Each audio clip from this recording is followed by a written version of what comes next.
Hey everybody, my name is Marcus Stewart and welcome to a new episode of New Gameplay Today. I am joined by Kyle Hilliard. Hello, sir. Hello. And we are taking a look at a man on fire, apparently. But he is in a game called The Last Faith, which is a new sort of, well, I guess it's technically a Metroidvania, but this is much more on the Vania side of things. It's a Castlevania-inspired game that also has a lot of Soulslike DNA that is coming to, actually, it's out now, at the time that you're listening to this, comes out, oh, cool. Today. And yeah, I've been playing a little bit of it. It's a game I've had a bit of an eye on. I forget where I first saw it, but it was like at one of the various like gaming indie showcases. It might have been Summer Games Fest that I really started paying attention to it, just because I'm a fan of Castlevania and a fan of Soul stuff. And when you mash the two together, it sounds like a peanut butter and chocolate. And so far from what I played, I've only played the first like couple hours or so. I'm enjoying it so far. This is the beginning of the game here. I mean, it does seem like an inevitable combination, you know. And I've played some. I'm trying to think of any titles off the top of my head, but like I've certainly dabbled with some games like this that have combined, you know, the sort of Dark Souls element, right? Because that's like the primary thing, right? Like you have to go back and get your souls to use them to level up and stuff like that, right? I would say. Yeah, this definitely has that mechanic. You know, your souls are, I don't know what they're called in this game, but you know, souls. They're I mean, it's a good fit for this genre for sure. Yeah, and the reason I say this is more Castlevania than Metroid is that it's got the sort of RPG style mechanics of like a Symphony of the Night. Even you've got the a la carte backdash as well as you saw there, as well as a traditional sort of like dodge roll. The map, even the way the map looks is straight out of a Castlevania. It's got like the blue grid with like the red rooms that indicate like save rooms. You can do that. As you see, I like instinctively I hit the walls. Like if this is a true Castlevania inspired game, something should happen here, right? And they did not disappoint me. If they know what they're doing, they're not messing around. Yeah, haven't found any meat in the walls yet though.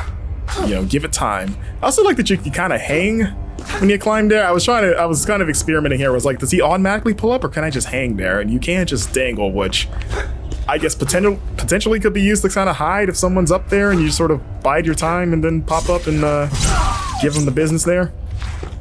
It is funny that that's like kind of like becomes an indicator of the larger game to a certain degree, where it's like, all right, can I hang on ledges or am I going to get a double jump? Like, what are we doing here? You know, can't have both. That's just too much, right? It's too much. Well, you can have both, but it has to be late in the game. You know? Right. Yeah. And you know, I don't know if you get a double jump. I know that there's other traversal mechanics in this game. I've seen just in the trailer that you get sort of a wall jump at a certain point, which I haven't found yet, but I've seen areas that clearly call for a double jump. I've seen sort of like hooks around the environment that suggest a grappling hook at some point. Got our save room there.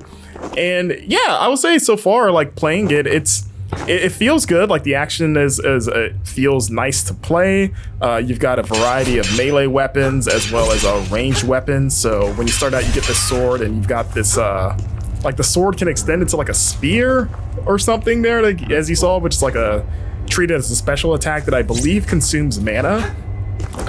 And then in terms of your range stuff, you can have a pistol with a limited amount of ammo. I unlocked Force Lightning, more or less, or he just shoots like streams of lightning bolts from his hands. I like the idea that that's what it's called in-game. Force Lightning, parentheses, more or less. We got a boss here, it looks like. Yeah, skip ahead to the first boss of this stage, the Giant Patron, which I assume if you run a Patreon, this is what your biggest donors look like. Right, yeah. How much is he given to, Min-Max and Blank Check every month? Probably a lot, this guy. Yeah, and then they get mad. They're like, where's the content? I'm going to smash a big rock. I'm paying for this. Yeah, this fight was, you're only going to see success here, but this fight, it was a good gut check, like not super hard. It took me about 3 tries to beat him, and honestly, I only died because I didn't realize how to hotkey my health items, so I was fighting him without the ability to heal, and I had like 7 health items. So then once I did, I was like, okay, I can be a little bit bold here. I don't know if you can, from what I can tell, the game seems a lot more focused on aggression.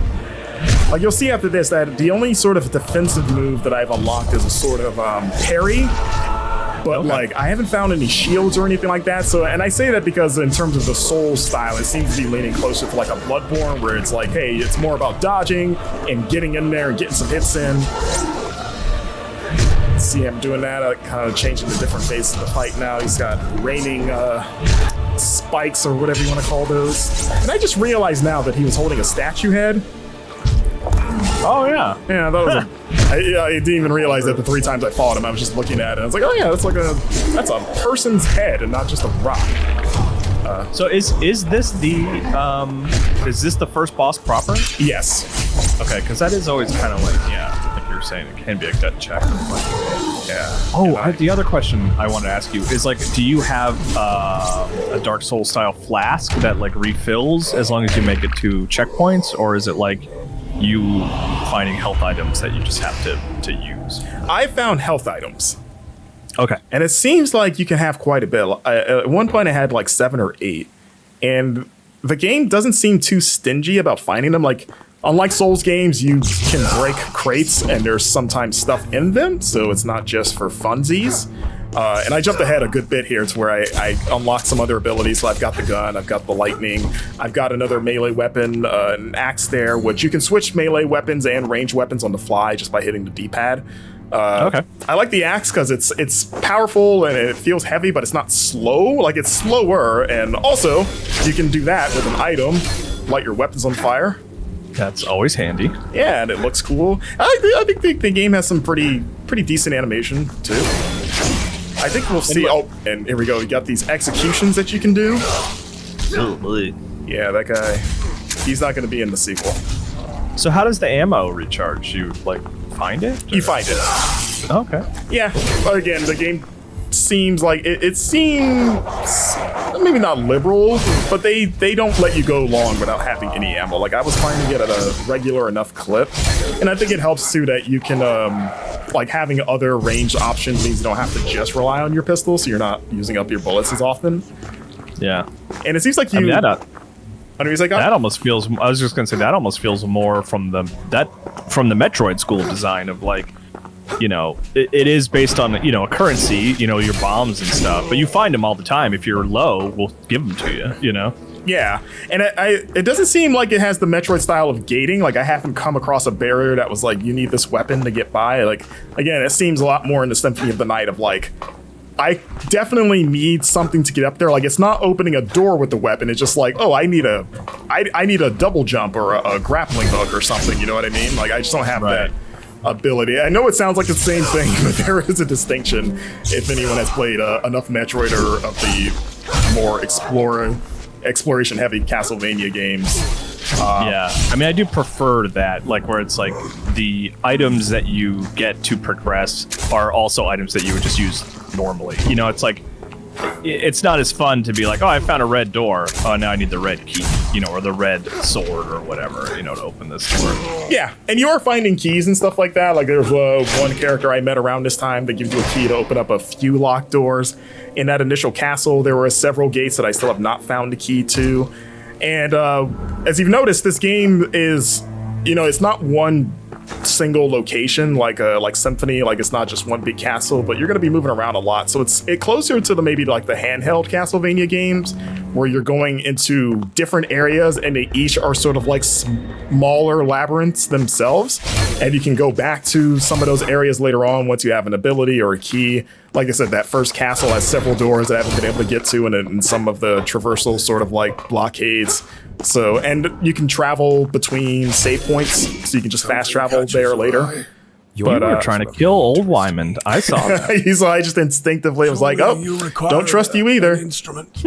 Yeah, he's weird. He's a shopkeeper, and he goes into a whole diatribe about his daughter being lost or captured. And then he goes on like a long story about like, yeah, I'm going to help my daughter, but also you should buy stuff because that'll make me feel better about my daughter being in trouble. Oh, he's guilting you into it. All right, old Wyman. I see where you're getting at. Yeah, Wyman. I like how Eryk is like Alex Vance from Half-Life in that he was like, well, you know, it's a typical name, but I'm going to swap in a Y for one of the vowels. Yeah, I've never seen that. If you've ever seen Eryk written with a Y, or if you or yourself are an Eryk with a Y, let us know. Let us know how life has treated you with that spelling. I'd like to know. It might be Eryk, I guess. He does say his name. He does say he pronounces it Eryk. So who are we to argue? But yeah, that's a pretty good look at The Last Faith. Like I said, it's out today. It's on just about everything. PlayStation, PC. I should probably have this immediately ready. But I believe it's on damn near everything. And it is coming. It's coming to Switch as well. We confirmed. Did you say Switch already? I might have missed you saying that. I didn't. But do you know that? Yes, I looked at that earlier. Yes, it is on Switch. You told us a little bit about it on the Game Informer Show podcast, and I was like, and I immediately Googled. I was like, ooh, I'd like to play this on Switch, please. Yeah, and it's coming, and Xbox as well. So, yeah, nice. Give it a look. I'm gonna keep playing it. It's kind of hard right now with so much out right now, but I would like to spend some more time with it just because I've been itching for something more on the Castlevania side of things. So, yeah, give it a look, and thanks for joining me, Kyle. Thanks for having me.